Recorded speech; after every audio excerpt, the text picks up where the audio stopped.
ফেব্রুয়ারি মাস, রবিবার। তারিখটা সম্ভবত ২৬। মাস্টার সিধুর সঙ্গে, মানে শ্রীযুক্ত সিদ্ধেশ্বর মজুমদারের সঙ্গে বরানগরের এ বাগান ও বাগান বেড়াতে বেরিয়েছেন। শ্রীযুক্ত প্রসন্ন বাণিজ্যের বাগানে বেড়াতে বেড়াতে সিধু বলছিলেন, গঙ্গার ধারে একটা চমৎকার বাগান আছে, সে বাগান কি দেখতে যাবেন? সেখানে একজন পরমহংস আছেন। বাগানে সদর দরজা দিয়ে ঢুকেই মাস্টার ও সিধু ঠাকুর শ্রী রামকৃষ্ণের ঘরে এলেন। মাস্টার অবাক হয়ে দেখতে দেখতে ভাবলেন, আহা, কি সুন্দর স্থান, কি সুন্দর মানুষ, কি সুন্দর কথা। এখান থেকে নড়তে ইচ্ছে করছে না।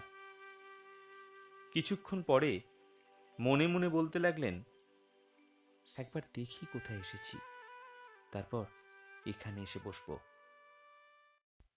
সিধুর সঙ্গে ঘরের বাইরে আসতে না আসতেই আরতির মধুর শব্দ কানে এলো। একসঙ্গে কাঁসর, ঘণ্টা, খোল, করতাল বেজে উঠল। বাগানের দক্ষিণ সীমান্ত থেকে নহবতের মধুর শব্দ আসতে লাগল।